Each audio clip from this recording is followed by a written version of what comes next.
Professora Cristina, primeiro na sua vida académica, penso que a fazer doutoramento, depois mais tarde profissionalmente, esteve fora da cidade durante alguns tempos, durante alguns períodos longos, mas voltou sempre. Como é que reencontrou a cidade? De facto, eu estive muitas vezes ausente, às vezes por períodos muito curtos, como qualquer universitário, outras vezes por períodos mais longos. Qual foi o mais longo que esteve? Foi no doutoramento? Não, o mais longo foi em Rabat. Estive 5 anos em Marrocos, entre 2012 e 2016, recentemente, a dirigir uma instituição da francofonia, mas tinha estado já no final dos anos 70 até 80 a fazer o meu doutoramento.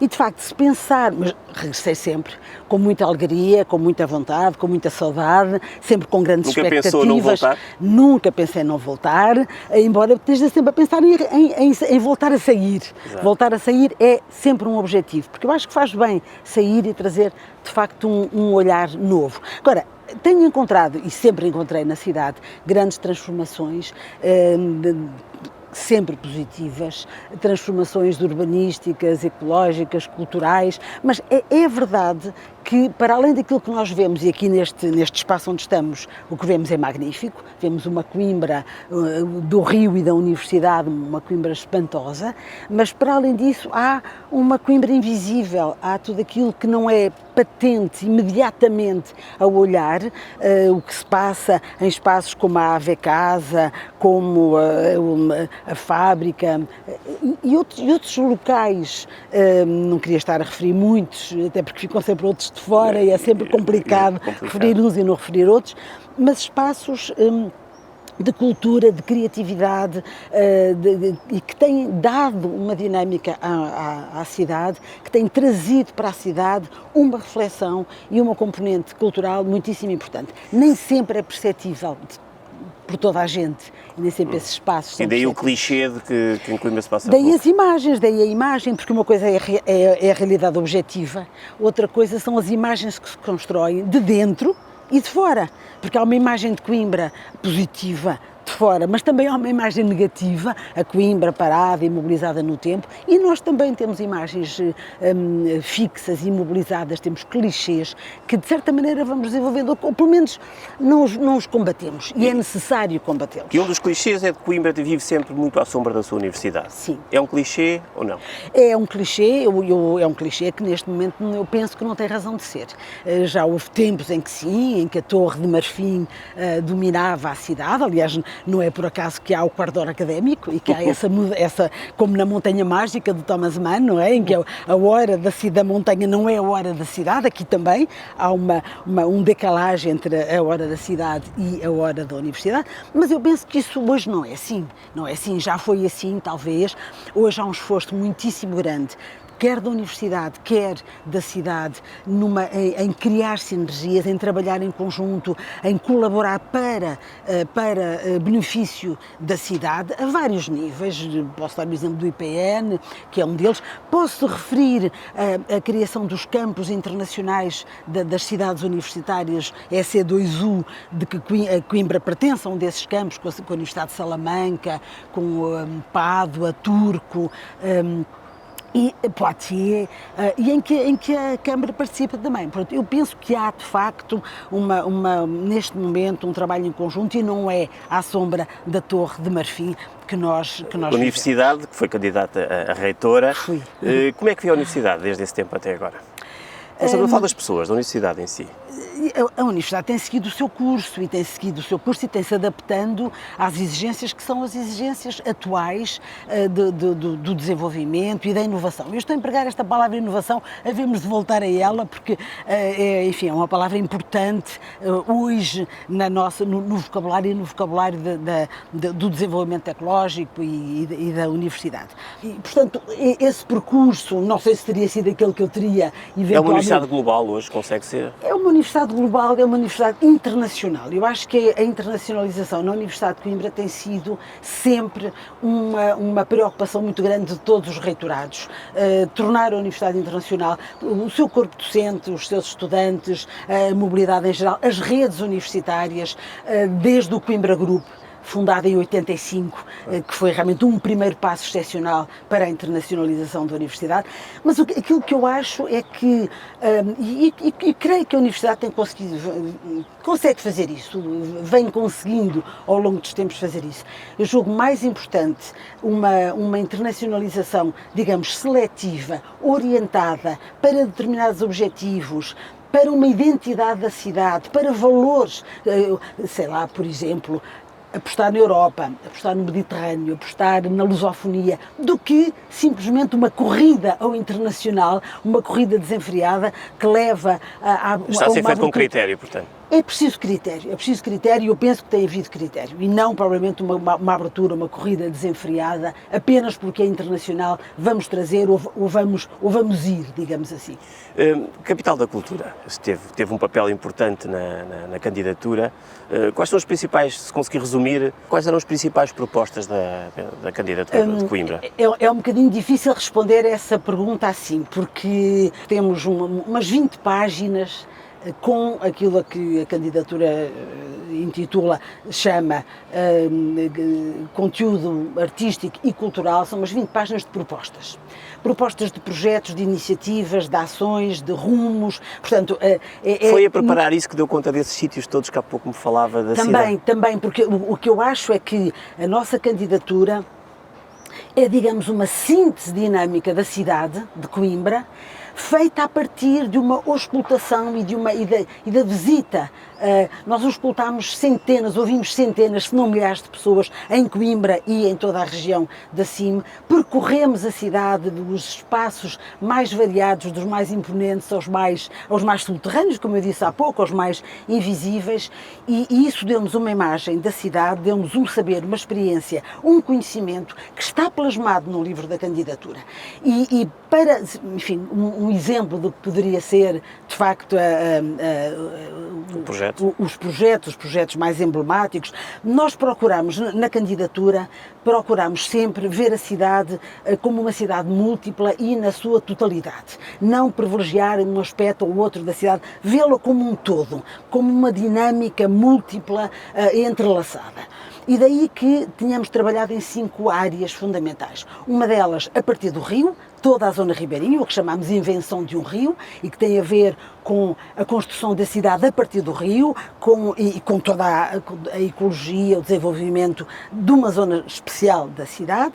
Uma outra que tem a ver com a dinâmica dos encontros, o cheiro do café, chamámos-lhe, porque Coimbra é um lugar de encontro, é um lugar da dialética, das conversas, da construção através da palavra, das histórias, onde privilegiamos, por exemplo, os cafés históricos.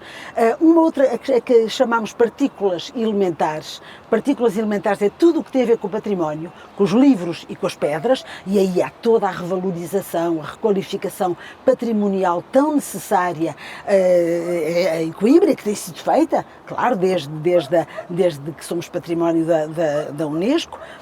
Um outro eixo que intitulámos Intermitências da Luz, e onde quisemos, no fundo, pôr em evidência os momentos de fulgor criativo da cidade, que nem sempre têm uma continuidade. Ao longo de todo o ano, não é? Ao longo do ano, mas há momentos de fulgor que é preciso valorizar. Há momentos de grande criatividade, de impulso criativo, e é preciso trazê-los para a ribalta, e é preciso criar as condições para que esses momentos possam ter uma continuidade, possam permanecer ao longo do ano, com regularidade, e aí há projetos muito interessantes de cruzamento de saberes. Nós propunhamos a criação de uma nova Bauhaus, temos naturalmente o Polo Europeu do Museu da Língua Portuguesa como um projeto emblemático, a criação de uma ópera rock sobre as questões da desigualdade, da violência contra mulheres, que também é muitíssimo interessante, porque cruza a arte, a música, a poesia, a canção com tanto entusiasmo, diga-me. Um aspecto social. Deixa-me só dizer o último, Diga. e acabo. E o último é que nós chamamos Corpos em Movimento, e esse me parece muito importante, e eu acho que é um projeto fundamental para a cidade, em que nós procuraríamos integrar. Em Coimbra há 123 nacionalidades a viver em Coimbra, 15.500 estrangeiros. Onde é que eles estão? O que é que eles fazem? Como é que nós nos damos com eles? Como é que vivemos com eles? Nós não os conhecemos. Há uma necessidade absoluta de dar visibilidade a a essas 15.500 pessoas e de trabalhar com eles. Eu acho que esse projeto de multiculturalidade, de cosmopolitismo, seria também emblemático para a cidade. Para terminar, sentiu-se desapontada ou defraudada com o resultado? Senti muitíssimo desapontada, defraudada. Nós fizemos um trabalho muito sério, um trabalho de grande conhecimento da cidade, durante 3 anos, mas não foi, é de facto uma visão de cidade, é uma imagem de cidade, uma ideia de cidade que deveria ter sido olhada de outra maneira, valorizado de outra maneira, e nos sentimos efetivamente defraudados. Eu reconheço que nós na candidatura não soubemos utilizar o bruxelês. Reconheço que não tivemos, se calhar não fomos ao encontro de uma linguagem que é a linguagem mais técnica, não é? Destas candidaturas. Nós estivemos só preocupados com métricas, com indicadores, com medidas, com objetivos. Estivemos preocupados com verdadeiros projetos para a cidade, para uma nova imagem da cidade. Daí que tenha sentido uma grande surpresa inicialmente, que é isto, né? Surpresa, decepção, até irritação. Muito bem. E para não continuar mais, mas sim, acho que sim, ficamos defraudados e acho que muitas das propostas que nós temos podem, mesmo sem capital, porque com ou sem capital, Coimbra é uma capital da cultura. Coimbra é um lugar onde a cultura é capital e é isso que nós temos que valorizar, esse capital da cultura que existe em Coimbra, com ou sem capital europeia, há muito a fazer.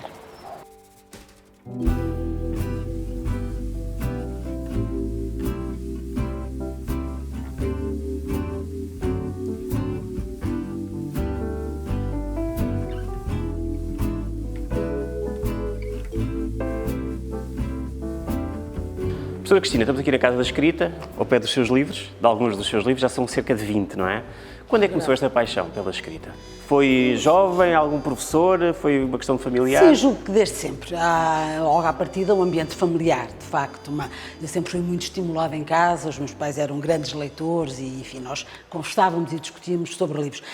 Julgo que é justo referir uma professora que tive quando tinha 10 anos, quando cheguei ao Liceu, primeiro do Liceu, para falar de forma antiga, que reservava sempre 10 minutos da aula para nós escrevermos uma página a partir de uma frase que ela nos dava. Sempre uma frase anódina. Por exemplo, interessou-me a capa daquele livro.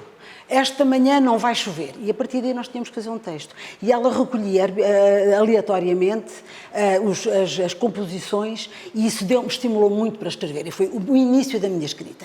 E depois em Poitiers, que foi o início da minha carreira, comecei a minha tese de doutoramento, tive também um orientador de tese, Pierre Donget, que me ensinou, esse sim, a leitura crítica. Da escrita para a leitura crítica, eu acho que ficou o percurso fechado, digamos, e nunca mais abandonei os livros. Claro. Ensaio, tradução, novela ou romance. Em cada uma destas, temos uma das suas facetas, cada uma destes livros é uma faceta sua diferente? Sim, de certa maneira sim. São formas diferentes de lidar com a leitura e com a escrita. Todas elas exigem imaginação, porque o rigor não chega. Todas elas exigem estudo, de certa maneira, com compreensão, conhecimento, mesmo o romance. Conhecimento e uma grande dose de imaginação, mesmo o ensaio. Eu acho que... Começou por onde? Começou pelo... Comecei pelo ensaio. Comecei pelo ensaio, os meus primeiros textos foram de natureza ensaística, porque estava ligada à minha profissão. Claro. Eu tinha que escrever artigos e livros sobre, enfim, os autores que estudava. Depois passei para a tradução e traduzi muito antes de chegar propriamente à ficção. A ficção foi, de facto, o fim. Mas eu acho que nós lemos para sermos tocados e depois escrevemos porque fomos tocados por aquilo que lemos. E não é possível distinguir a leitura da escrita. Ler e escrever é a mesma coisa. E eu creio também que ler é sempre reler. Daí a necessidade do conhecimento, do rigor, da compreensão, mas também de uma enorme imaginação e invenção. Há bocadinho falávamos de inovação, que é a palavra que se emprega sempre para as questões tecnológicas, para o desenvolvimento tecnológico. Na área da literatura e na área do livro, eu acho que devemos falar de imaginação, de criatividade. É a inovação na literatura. E no seu caso, o romance foi, de facto, o último género que trabalhou? Foi em Rabat? Sim, eu tinha escrito novelas logo a seguir a ter saído da reitoria, mas foi de facto a minha permanência em Marrocos, foi a minha vivência de 5 anos em Rabat e no Magreb em geral, que me levou a ter vontade de escrever uma ficção. E, de facto, o meu primeiro romance foi escrito em Rabat, chama-se Fuga Marroquina, e não sendo autobiográfico, naturalmente, mas tem muito da experiência que eu colhi e das personagens, das pessoas com quem contactei, enfim, da vivência que tive. E o que é que está a preparar? O que é que está a escrever atualmente? Eu, depois de Marrocos, escrevi um romance sobre a Argélia, que se chama A Lição de Pintura, e neste momento estou a escrever sobre a Tunísia. Eu gostava de fazer a trilogia, porque foram os 3 países do Magreb onde vivi e onde fui feliz. E julgo que merece acabar, e portanto essa trilogia estou neste momento a escrever sobre a Tunísia. É também coordenadora do Plano Nacional de Leitura. Os jovens hoje em dia, é uma questão que também, há bocado falámos dos clichês, sim. É mais um. Hoje em dia há cada vez mais materiais disponíveis para ler, ou seja, a internet vem abrir um mundo novo de possibilidade de leitura, mas depois parece que isso não é, na mesma medida, acompanhado pelos jovens. Deixe-me só retificar, eu não sou coordenadora do É uma Plano das Nacional. coordenadoras. Há uma comissária e há um grupo do Plano Nacional, é uma instituição grande, com uma grande dimensão, que faz um trabalho absolutamente excepcional para a motivação para a leitura, na área da literacia, fundamental. Eu coordeno a extensão do Plano Nacional de Leitura para o ensino superior. E, portanto, integra a equipa do Plano Nacional como coordenadora da área do ensino superior. O que parece um bocadinho estranho, porque é preciso coordenar a leitura no ensino superior. Será que os jovens que chegam ao ensino superior não leem já suficientemente? É preciso ainda serem incentivados? Mas de facto é. Quando me pergunta se eles leem mais ou menos, eu não saberei dizer. Eles leem diferentemente, leem de outra maneira, leem de outra forma, leem coisas diferentes e com suportes diferentes. O ler digital é perfeito, porque não? Claro. Nós estamos ligados ao livro, eu nunca poderei deixar de ler livros, mas a leitura digital é uma leitura que eu recomendo. Claro. O suporte tem pouca importância. O que tem a maior importância, a meu ver, é no tempo que nós reservamos para a leitura. Nós podemos perguntar qual é o tempo da leitura nas nossas vidas, mesmo nas nossas, não é só na dos jovens. Que tempo é que nós reservamos para uma concentração, e para que os livros que nós lemos possam ter ressonância em nós, porque a internet imprime uma velocidade às coisas, uma rapidez, um caráter imediato e efêmero. Nós passamos de imagens em imagens, de informação em informação. E tu achas que esse tempo que as pessoas destinam à leitura é cada vez menor? Isso é. Porque a leitura, a verdadeira leitura, é também, como eu disse há pouco já, releitura e é concentração, é ressonância, é preciso ler, reler e deixar que as coisas entrem em nós e ecoem em nós, para que nós depois possamos, através delas, sermos alimentados por aquilo que lemos e instruirmos a nossa vida também em função das nossas leituras. Os seus alunos, eu penso que deu aulas até há bem pouco tempo, os seus alunos conseguem incutir esse gosto pela leitura? Ou tentou? Eu julgo que durante muito tempo, julgo que sim. Eu adorei dar aulas. Gostei muito de dar aulas, não me enganei na profissão que escolhi e o espaço da aula, o espaço da centelha que se vê nos olhos dos estudantes quando nós iluminamos com alguma coisa e sentimos que eles estão a compreender, tudo isso são momentos fabulosos de interação, de que eu sempre gostei muito. A última eu neste momento já não dou aulas, estou reformada há 1 ano e meio, mas realmente os últimos anos foram talvez menos interessantes, vamos dizer assim, uma palavra inócua, porque as coisas mudaram muito. Eu também estive muito tempo sem dar aulas, atenção, estive 8 anos na reitoria, depois fui para Rabat 5 anos, depois tive uma licença sabática, portanto foram muitos anos de distância do espaço-aula. E realmente aquilo que eu encontrei foram estudantes muito diferentes. Eu sempre dei aulas de literatura francesa e de francofonia em língua francesa, as minhas aulas eram em francês. É uma coisa impossível hoje, porque os estudantes não acompanham. Se nós falarmos durante 2 horas, 1 hora e meia, em francês não acompanham. Os textos de leitura obrigatória são textos em língua francesa, o que causa também muita dificuldade em alguns, não todos, mas em uma percentagem considerável. E, portanto, a tal empatia e a tal centelha o fluxo e o fluido que passava entre nós de certa maneira perdeu-se um pouco, as coisas estão diferentes e eu achei que tinha chegado o tempo de fazer outras coisas, dar aulas de outra maneira. Há uma semana dei aulas a um grupo de miúdos de 12, 13 anos no exploratório, sobre o pó das estrelas, a partir do Príncipezinho. Portanto, eu posso continuar a dar aulas, mas assim, pontualmente, para públicos diferentes.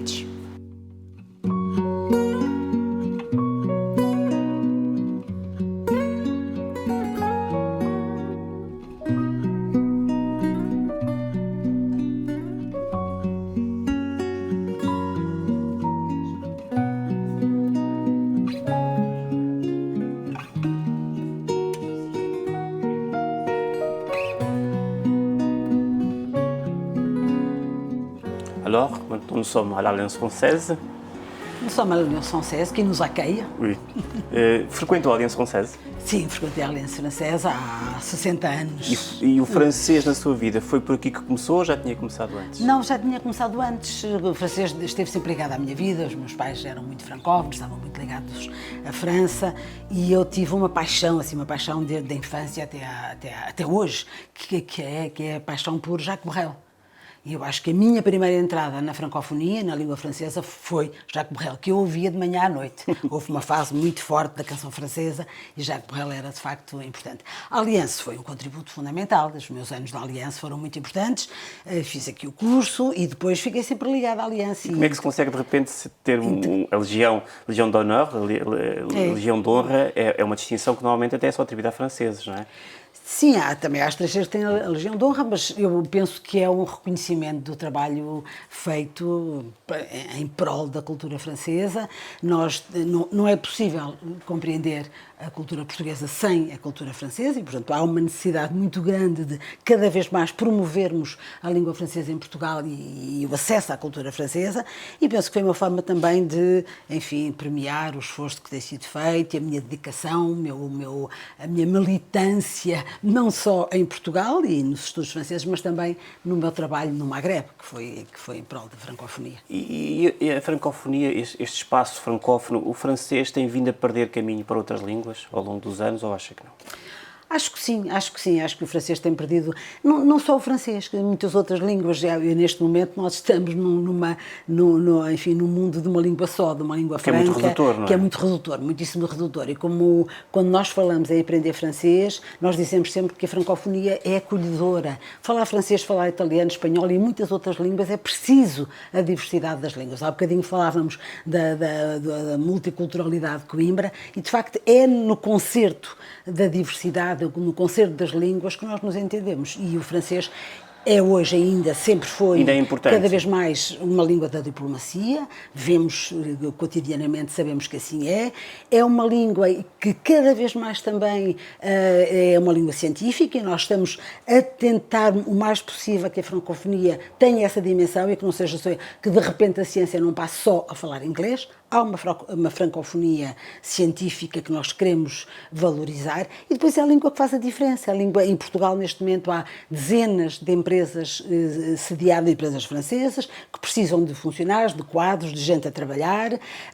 A cultura francesa não morreu de todo e aprender francês é também o acesso a todo o mundo da francofonia. E na Aliança têm notado essa possibilidade, essa vantagem? As pessoas que passam pela Aliança têm tido essa vantagem? Sim, nós temos inclusive cursos justamente de francês, língua de oportunidade, que permite que as pessoas adquiram ferramentas e instrumentos para depois poderem partir para a África, para o Canadá, para países da Europa.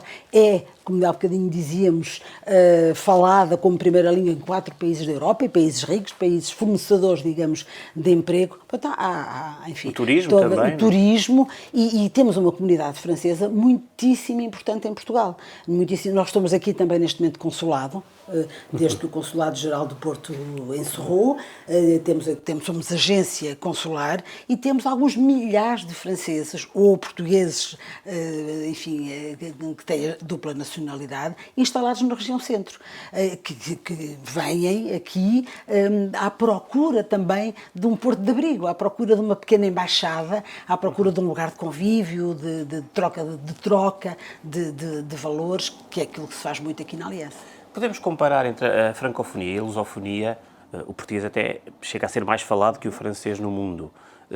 Tendo em conta as funções que desempenhou, podemos fazer aqui alguma comparação entre como é que a França desenvolveu, de facto, esta rede em todo o mundo para defender a sua língua e como é que Portugal também e os restantes países da língua oficial portuguesa têm feito? A francofonia e a lusofonia deviam andar de mãos dadas, de braço dado e colaborar mais e dialogar mais, parece-me. Até porque nós partilhamos muitos dos mesmos territórios, África e Europa, e etc.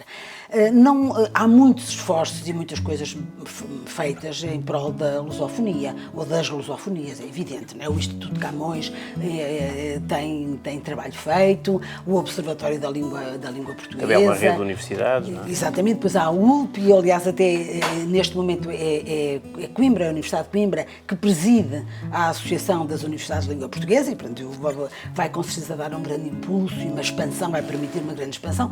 A França tem uma tradição, a França e o mundo da francofonia têm uma tradição muito grande de desenvolvimento desta área e, de facto, o trabalho da Agência Universitária da Francofonia, a meu ver, merece ser conhecido e valorizado e tomado como exemplo para a lusofonia.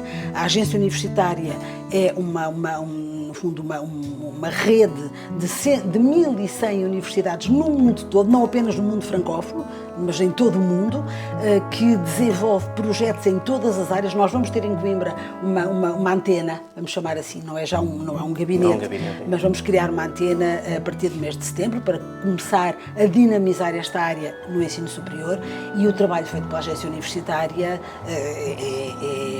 é ímpar, e penso que a Associação das Universidades de Língua Portuguesa e outros organismos que promovem a lusofonia deveriam cada vez mais colaborar com estas redes francesas também, francesas e francófonas. E tê-las como exemplo. E tê-las como exemplo, sim, tê-las como exemplo.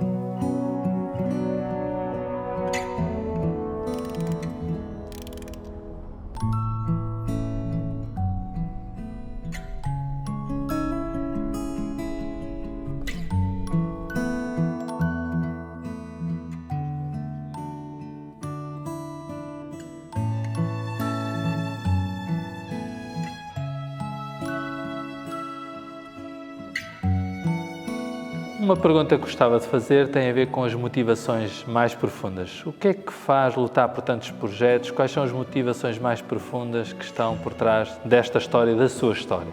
Eu diria talvez que a minha primeira motivação é procurar sentidos. Procurar sentidos nas coisas, procurar explicações lógicas que às vezes podem não parecer muito transparentes, que se escondem por trás das coisas, e portanto, ir profundamente às coisas, procurar o sentido escondido do mundo e dos seres. E, de certa maneira, também que aquilo que eu faço, que as minhas ações possam ter eco nas pessoas, possam de alguma forma contribuir para melhorar algo melhorar no sentido de lhes trazer alegria, felicidade, entusiasmo, esperança, digamos. E, portanto, a ideia, eu sempre gostei muito e trabalhei muito nessa área, na ideia de criar redes. As redes são fundamentais e, portanto, pôr as pessoas em contacto, pô-las a partilhar, criar redes sólidas e redes que possam criar novos sentidos é uma motivação. Talvez seja um bocadinho abstrato o que eu estou a dizer, mas tem a ver com a literatura, porque nós, quando estudamos um texto, procuramos os sentidos dos textos, tem a ver com as relações das pessoas. Uma certa profundidade, procurar uma certa profundidade, mas uma profundidade que possa transformar-se em simplicidade, porque aquilo que depois se deve transmitir deve ter um sentido, deve ter esse sentido da simplicidade para poder chegar a muitos e tocar muitos, de certa maneira. E essa profundidade é capaz de elevar também a história e elevar a história dos outros? Que elevação é que depois conseguimos com essa raiz, com essa profundidade? Sim, a ideia é realmente tocar os outros, não é? Eu julgo que nós tocamos muito pelo nosso exemplo. Tocamos por aquilo que somos, que fazemos, bem e mal. Tocamos nos dois. Quem é que foi marcando mais a sua vida? Pessoas ou histórias que a marcaram? 2 ou 3 pessoas que a marcam, que marcaram?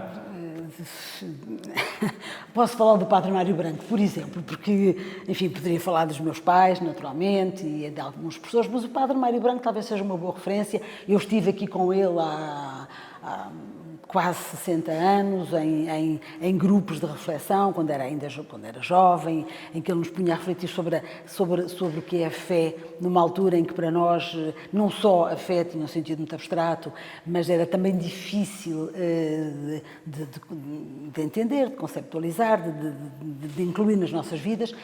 O Padre Mário Branco parece-me uma boa referência para trazer para aqui, para esta conversa, porque era um homem muito humano, muito próximo de nós, muito amigo e ao mesmo tempo muito rigoroso, reto e tinha o dom da palavra. E também capaz de abrir muitos horizontes. Capaz de abrir. E da morte? Tem medo da morte? Acho que sim. Acho que tenho medo da morte. Tenho medo, sobretudo, de deixar a ausência em pessoas onde imagino que isso pode ser ainda, que a minha presença pode ser importante. Sim, e a consciência da morte dá força ao viver, isto é, a percepção de que perdemos entes, de que nós próprios estamos numa história que também tem uma marca de finitude. Isso pode dar não apenas uma dimensão pesada, às vezes também de limite, mas também pode dar consciência de força e de vida para os dias? Com certeza que sim. O Padre Nuno apanha-me num momento muito particular desta questão. Eu acabo por passar por um luto muitíssimo profundo e doloroso, do qual ainda não saí, naturalmente. Aliás, não quero comover-me ao falar nisto, porque foi uma perda muito, muito próxima e muito recente. E eu imagino, nesta fase, contrariamente àquilo que eu imaginava, porque eu já perdi muita gente, nomeadamente o meu pai, que foi um momento muito marcante na minha vida, mas esta morte foi particularmente marcante e nunca pensei justamente que ela me levasse a pensar que não há retorno, quer dizer, que não há retorno. Eu ainda estou um bocadinho no sentimento e na vivência da dificuldade de ultrapassar a ausência. Imagino que com o tempo, com a memória e com a reconstrução de uma saudade afetiva, positivamente afetiva, eu há bocadinho falava justamente dos sentimentos como o entusiasmo, como a esperança, que sempre foram, a alegria, que sempre foram para mim fundamentais, nortearam muito da minha ação. Eu imagino que isso pode voltar a ser e pode voltar a dar um sentido à morte, no fundo. E a perda de entes queridos ajuda a viver melhor os seus dias? Ou seja, o que é que muda em si, essa percepção? Olha para os dias como mais dom, como mais entrega, sim, não sei. Sim, eu olho para os dias como, para as ações, para as pessoas que tenho ainda à minha beira, como um dom, como disse. Quer dizer, eu tenho a sorte de ainda aqui estar. Eu tenho a sorte de estar aqui, tenho a sorte de ter saúde, de ter uma série de gostos, de apetências, de desejos, de vontades, de pulsões que me fazem ainda querer viver e querer viver, ajudar, refletir, aprofundar. E, portanto, a ausência de um ente querido, neste caso muito específico do meu irmão, leva-me, de facto, a ver-me como uma privilegiada. Eu ainda aqui estou. Obrigado. Obrigada.